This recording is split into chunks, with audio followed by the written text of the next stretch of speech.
नमस्कार मित्रों, buzzing stocks पर आप सभी का बहुत बहुत स्वागत है।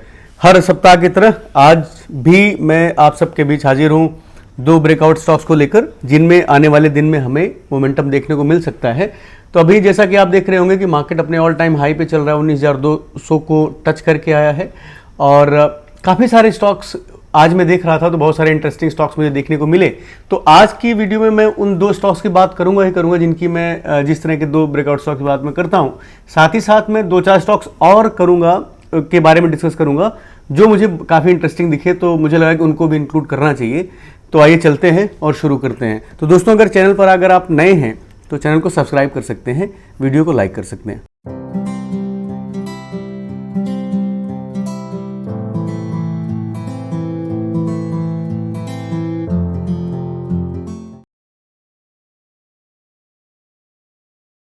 दोस्तों, स्टॉक्स पर क्या डिस्कशन करने से पहले एक बार हम अपना डिस्क्लेमर देख लेते हैं। सबसे पहले कि आज तारीख है 2 जुलाई, जिस दिन मैं वीडियो रिकॉर्ड कर रहा हूं। हम जो चार्ट देखते हैं, जो प्राइस एक्शन समझते हैं, उसमें हम उम्मीद करते हैं कि जो रिजल्ट दिखेगा हमें 1 वीक से 3 महीने के अंदर दिखेगा। डेली और वीकली टाइम फ्रेम पे हम चार्ट को डिस्कस करते हैं और हम मोमेंटम ट्रेडिंग की बात इस तरह की वीडियो में करते हैं। और सबसे इंपॉर्टेंट बात यह है कि मैं सेबी रजिस्टर्ड एडवाइजर नहीं हूं और ये किसी तरह से सेलिंग या बाइंग की रिकमेंडेशन नहीं है। यहाँ इस वीडियो के थ्रू मैं आपको ये बताना चाहता हूं कि प्राइस कैसे काम करता है, किस तरह से आप चार्ट को देखना सीख सकते हैं और कैसे आगे उसमें आप बाद में अपने डिस्क्रिप्शन पे ट्रेड ले सकते हैं। लेकिन मेरे कहने पे आप किसी तरह से ट्रेड मत लीजिए और न ही पर्पस है इस वीडियो का। तो इससे सीखिए आप, बाकी आपको जो करना है अपने फाइनेंशियल एडवाइजर से पूछ के ही करें। तो आइए शुरू करते हैं।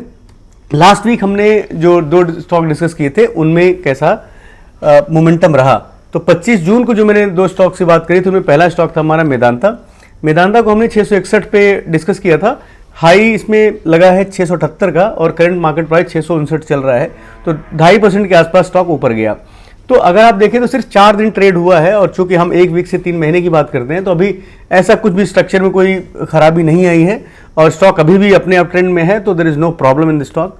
वेराज ट्रेंट लिमिटेड को हमने बात करी थी 1724 रुपए पे, 1783 का हाई लगा है पिछले 4 दिन में, जो 4 दिन में ट्रेड हुई है। करंट मार्केट प्राइस 1764 चल रहा है, तो रिस्पेक्टिवली देखा जाए तो 2.37% अभी भी अपने डिस्कस प्राइस से ऊपर है, जो कि पिछले 4 दिन में ट्रेड हुआ है। तो अब आइए बात करते हैं हम अपने इस वीक के स्टॉक्स की। दो स्टॉक्स मैंने लिए जरूर हैं, लेकिन मुझे पसंद आए थे करीब 10 से ज़्यादा स्टॉक। तो मैंने क्या किया है कि फिर भी उसको भी मैंने कट डाउन किया। तो टॉप 2 को मैं इसमें डिस्कस करूंगा, बाकियों के मैं चार्ट पे आगे आपको और दिखाऊंगा। तो पहला स्टॉक है हमारा किर्लोस्कर इलेक्ट्रिक कंपनी। ये मैक्रो कैप है, लेकिन इसमें कुछ इंटरेस्टिंग चार्ट पे मुझे दिखा है, तो एक बार इसको समझ लेते हैं। कंपनी अदर इलेक्ट्रिकल इक्विपमेंट्स बनाते हैं, निफ्टी 500 से आती है। 855 करोड़ का मार्केट कैप है, 1000 करोड़ भी नहीं है, तो छोटी कंपनी है, लेकिन किर्लोस्कर ग्रुप से आती है। करंट प्राइस है 128 रुपए का। स्टॉक का पीई मल्टीपल 27.5, इंडस्ट्री का PE 35.7, promoter holding close to 50%। And here is thing, जो एक चीज नेगेटिव मुझे लग रही है वो है कि प्लेस परसेंट 75.7% है। तो इसको आपको ध्यान रखना है कि शेयर प्रमोटर्स ने हमने 75% शेयर्स प्लेस कर रखे हैं। 3 महीने में स्टॉक लगभग 90% चला है। और हम नेट प्रॉफिट की बात करते हैं तो दिसंबर क्वार्टर में जो प्रॉफिट था 3 करोड़ का, और अभी क्वार्टर 4 में मार्च 2023 में 11 करोड़ का प्रॉफिट रिपोर्ट किया है कंपनी ने। लगभग 266% का प्रॉफिट ग्रोथ है किर्लोस्कर इलेक्ट्रिक कंपनी में। अब हम बात करते हैं दूसरे स्टॉक की, जो भी किर्लोस्कर ग्रुप से ही है। तो Kirloskar brothers limited company compressor pump and diesel engine बनाती है। निफ्टी इंफ्रा इसका सेक्टोरियल इंडेक्स है। 4846 करोड़ का मार्केट कैप है, 610 का मार्केट प्राइस है। स्टॉक का P 20.4, industry P 31.4। Promoter holding 66% है, प्लेस परसेंटेज 0। 3 महीने में स्टॉक लगभग 58.38% चला है। क्वार्टर 3 में इसका प्रॉफिट था 89 करोड़ का और अभी 101 करोड़ बढ़ के हो गया है लगभग 13.5%। तो ये दो मेन स्टॉक्स हैं जिन पे हम बात करेंगे। साथ ही साथ हम ये कुछ 2-4 स्टॉक और है जो मुझे पसंद है, तो उनको भी मैं जल्दी से इस वीडियो में कवर करूंगा। तो आइए चलते हैं चार्ट पे। दोस्तों, सबसे पहले हम बात करते हैं अपने पिछले स्टॉक्स की। मेदांता लिमिटेड हमने कहाँ डिस्कस किया था? यहाँ कहीं आसपास 4 दिन पहले डिस्कस किया था। दिस वॉज द बार, यहाँ मैंने डिस्कस किया था। स्टॉक थोड़ा सा ऊपर गया, थोड़ा सा नीचे आया है, कोई भी स्ट्रक्चरल चेंज नहीं है। आपको ट्रेंड लाइन यहाँ से दिख जाएगी, स्टिल स्विंग लो यहाँ पे है, तो there is no problem in the stock. Stock still in up trend और आने वाले दिन में यहाँ पे आपको तेजी दिखने के पूरे चांसेस है, स्ट्रक्चर में कोई परेशानी नहीं है, तो this should be kept in your radar और इसको हम आने वाले 2 महीने में या 3 महीने में देखते हैं कि ये कहाँ तक जाता है। दूसरा स्टॉक था हमारा ट्रेंट लिमिटेड, ये लास्ट वीक का स्टॉक था।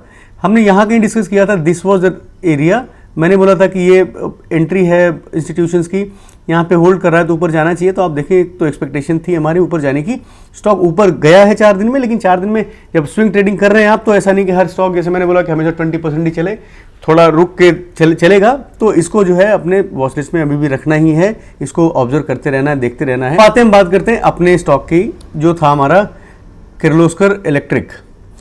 किर्लोस्कर इलेक्ट्रिक का वीकली चार्ट है। वीकली चार्ट पे आप क्या देख रहे हैं, आप जैसा कि आप जानते हैं कि जो अप ट्रेंड होता है वो ऐसे ही चलता है, इस लेवल पे चलता है। तो आपको अप ट्रेंड दिख रहा है कंप्लीटली वीकली चार्ट पे, स्टॉक ऊपर जा रहा है। यहाँ पे देखिए ये पिछला हाई था, इसके बाद यहाँ पे प्रॉफिट बुकिंग आई फिर से, लेकिन हायर लोज बन रहे हैं, हायर लोज बन रहे हैं, स्टॉक ऊपर जा रहा है और फाइनली 122 के ऊपर का जो ब्रेकआउट था स्टॉक ने वीकली चार्ट पे 122 का ब्रेकआउट दे दिया है, अभी 128 पे चल रहा है। आप ये कह सकते हैं कि जिस तरह से ये यहाँ से ब्रेकआउट होकर एक ये मूव मिला है, वैसे यहाँ पे ब्रेकआउट हुआ तो एक मूव आपको ऊपर देखने को मिल सकता है। तो आप यहाँ देखिए ये ब्रेकआउट हुआ था तो ये एक मूव मिला, फिर ये ब्रेकआउट हुआ तो ये एक मूव मिला, तो फिर से ब्रेकआउट हो रहा है वीकली चार्ट पे। तो यहाँ पे आपको एक स्टॉक में तेजी देखने को आगे आने वाले दिनों में मिल सकती है। डेली चार्ट पे आप देखिए तो आपको ज़्यादा क्लियरली दिखेगा, स्टॉक ऊपर आता है और आप देखें तो यहाँ पे सेलर की एग्रेसिवनेस कम होती जा रही है जैसे जैसे आगे स्टॉक बढ़ रहा है। आप यहाँ देखें तो पहले सेलर ने यहाँ तक सेल किया, फिर थोड़ा कम सेल कर पाए, फिर सेल किया और फाइनली यहाँ पे स्टॉक ने ब्रेकआउट दिया 122 के ऊपर का। तो मुझे ऐसा लग रहा है कि यहाँ कोई थोड़ी तेज़ी आपको अगले 2 वीक में तक दिख सकती है, यहाँ पे तेज़ी दिखने को मिलेगी। हो सकता है कि थोड़ा ऊपर जाए, थोड़ा फिर नीचे आए, फिर ऊपर जाए, क्योंकि स्टॉक चलता ही ऐसा है, ऐसे ही चलेगा। कोई भी स्टॉक अप ट्रेंड में तो इसी तरह से चलेगा, आप ये मत समझिए कि ऐसे सीधा जाएगा। सो थोड़ा पेशेंस के साथ आप इसको अपनी वॉच लिस्ट में रखें जरूर, और मुझे लगता है कि यहाँ पे एक तेज़ी आपको आने वाले दिनों में देखने को मिल सकती है। सेम ग्रुप से दूसरा स्टॉक है हमारा which is Kirloskar brother, weekly chart है। यहाँ पे आप देखें तो आपको दिख रहा होगा स्टॉक ये था पिछला एक ब्रेकआउट लेवल। आप देखें तो यहाँ से एक अप ट्रेंड था, उसके बाद से ये कंसोलिडेशन हुआ है, कंसोलिडेशन करके बोर करके वीकर हैंड बाहर कर दिया और यहाँ से ब्रेकआउट हुआ है।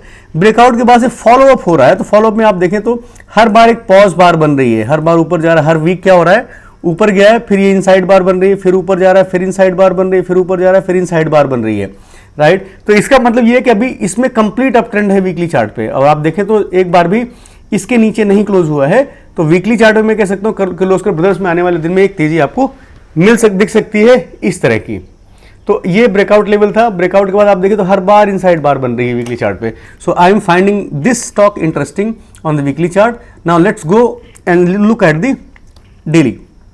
आप देखिए ये ब्रेकआउट, ये गैप दिख रहा है आपको, ये गैप देखिए, गैप अभी भी अनफिल्ड है और हर बार क्या हो रहा है कि ये लो था, this low shifted up, then again if you see इस लो के ऊपर ये वाला लो, फिर इस लो के ऊपर ये लो, फिर ये लो भी इसके ऊपर है। तो आप ये भी कह सकते हैं डेली चार्ट पे भी आपको लगातार यहाँ पे देखेंगे तो आपको एक ट्रेंड लाइन बनती हुई दिखेगी और स्टॉक ऊपर की तरफ चल रहा है। तो आप देखिए जो हाई इसका बिल्कुल 617 के आसपास में, यहाँ से जो बोर कर रहा है धीरे धीरे लोगों को, और यहाँ से एक तेजी आपको बन सकती है इस लेवल के ब्रेकआउट पे। 617 के ऊपर निकलेगा ना तो इसको तेजी से इस तरह का मूवमेंट देना चाहिए, ऐसा मुझे मालूम पड़ता है किर्लोस्कर ब्रदर्स में। तो आपको ये 2 स्टॉक तो अपने वॉच लिस्ट में रखने ही रखने हैं। ट्रेंड आपने देखी रखा ही है, मेदांता है, फिर आपका किर्लोस्कर ब्रदर्स है और किर्लोस्कर इलेक्ट्रिक है। अब बात करते हैं कुछ और स्टॉक है, क्योंकि मुझे इंटरेस्टिंग लगे ना, तो मुझे लगा यार इनको भी शामिल करना चाहिए अपने लिस्ट में। क्यों? क्योंकि स्टॉक बड़े अच्छे दिख रहे हैं मेरे को। तो पहला आप देखें तो BEL का चार्ट है, ये फ्यूचर एंड ऑप्शन में भी है। मैंने ये ट्विटर पर शेयर किया था करीब इस लेवल के आसपास में, तो तब से 15% ऑलरेडी चल चुका है, ये ब्रेकआउट वीकली चार्ट पे हो चुका है और आप देखें तो एक छोटी प्रॉफिट बुकिंग है, दोबारा से ऊपर चलने के तैयार है। बेल एक सुपर सॉलिड चार्ट मुझे दिख रहा है वीकली चार्ट पे, वीकली बेसिस पे, जहां पे पोजीशन बनाई जा सकती है या फिर उसमें ट्रेड देखा जा सकता है। दूसरा स्टॉक जो मैंने फिर ट्विटर पर शेयर किया है, आप देखें तो ये है, यहाँ से अप ट्रेंड है और मेरे स्टॉक आपको हमेशा इसी तरह से मिलेंगे जहां पे एक मोमेंटम रहता है। तो आप BLS को देखिए तो 199 के ऊपर से ये ब्रेकआउट, पिछला ब्रेकआउट हुआ है, तो यहाँ पे भी हो सकता है ऊपर नीचे आके ऊपर जाए। तो BLS को भी आपको अपने वॉच लिस्ट में रखना है। ये मैं इसलिए दिखा रहा हूँ कि मेरी आप समझे तो ये वीकली लिस्ट में जब मैं 500-600 स्टॉक रिसर्च करता हूँ ना, तो मैं हर वीक के लिए स्टॉक सेलेक्ट करता हूँ कि मुझे किस में काम करना है अगले हफ्ते। तो आप मान के चलिए मेरे पास ये लिस्ट करीब 20 के आसपास थी। तो मैंने कट करते करते 6-7 बनाया। तो मैंने सोचा आप लोगों के साथ भी शेयर करूं मैं कि मेरी निगाह किन किन स्टॉक्स पे रहेगी। तो 2 मैंने बता दिए। उसके बाद बेल आपका रहेगा, बेल के बाद BLS इंटरनेशनल रहेगा। आप देखिए सेम सिमिलर स्ट्रक्चर है, ब्रेकआउट हुआ है। उसके बाद रिफेक्स इंडस्ट्रीज, ये मुझे इंटरेस्टिंग लग रहा है। दिस इज ऑल्सो रिफेक्स का वीकली चार्ट है, ये मुझे इंटरेस्टिंग लग रहा है क्योंकि यहाँ पे देखिए तो होल्ड कर रहा है पिछले हाई को। डेली पे इसको देखते हैं ना, तो आप देखिए तो आपको VCP छोटा सा दिखेगा। ये ऊपर गया, या फ्लैग एंड पोल भी बोल सकते हैं आप इसको। ये ऊपर गया है, नीचे आया, ऊपर गया, नीचे आया, तो ये पिवट एरिया है। इसके ऊपर निकलेगा तो ये भी बहुत तेज का मोमेंटम एक दे सकता है। तो रिफेक्स को भी आपको अपने वॉच लिस्ट में रखना है। देन विसुवियस, इसको भी मैंने शेयर किया है ट्विटर पे। You see here again it goes up and ये पेनेंट का पैटर्न बन रहा है यहाँ से, और ये ब्रेकआउट हुआ है यहाँ से। तो इसको मुझे लगता है कि यहाँ भी एक तेजी हो सकती है, तो इसको भी अपने आप वॉच लिस्ट में रखें। बाकी ये जो पहले के शेयर्ड स्टॉक्स हैं, कमिंस इंडस्ट्रीज मैंने यहाँ कहीं शेयर किया था इस लेवल पे ट्विटर पे बहुत पहले, तब से ये काफ़ी चल चुका है, लेकिन अभी भी इसमें कहीं भी थकान नहीं है वीकली चार्ट पे इस स्टॉक पे। तो इसमें भी आप देख सकते हैं शायद फ्यूचर ऑप्शन में है। फिर ABB है, ये भी बड़ा स्ट्रॉन्ग चार्ट है, एक तरफ चल रहा है देखिए, तो जैसे ये एक तरफ चलता है फिर नीचे आता है। तो इस तरह के जो स्टॉक है ना, इनमें आपको ये वाले एरिया में घबराना नहीं है। जब ये स्टॉक ऐसा चला है जैसे अभी ऐसा जा रहा है, तो हो सकता है ऐसा आएगा, ये 30% के आसपास रिट्रेस करेगा, फिर ऊपर चलेगा। तो इन स्टॉक को आपको अपने ध्यान में रखना है, अपने वॉच लिस्ट में रखना है। मेरी नेक्स्ट वीक की वॉच लिस्ट में अगर आप देखें तो ये 2-4 स्टॉक हैं। KEC है, KECL है, किर्लोस्कर ब्रदर्स है, BEL है, BLS है, रिफेक्स इंडस्ट्रीज है, विसुवियस है, कमिंस है, ABB है, जहां पे मैं नेक्स्ट वीक में काम करने की कोशिश करूंगा। दोस्तों ये रहा आपके लिए 2 ब्रेकआउट स्टॉक और एडिशनल 4-5 स्टॉक और मैंने इनके बारे में बात करी। तो अगर आप चैनल पर नए हैं तो चैनल को सब्सक्राइब कर लें, वीडियो को लाइक कर दें। और अगर आप मुझसे जुड़ना चाहते हैं तो ट्विटर और टेलीग्राम पे मैं एक्टिव रहता हूं, वहां पे लिंक के जरिए आप मुझसे जुड़ सकते हैं। आप सबका समय देने के लिए बहुत बहुत धन्यवाद।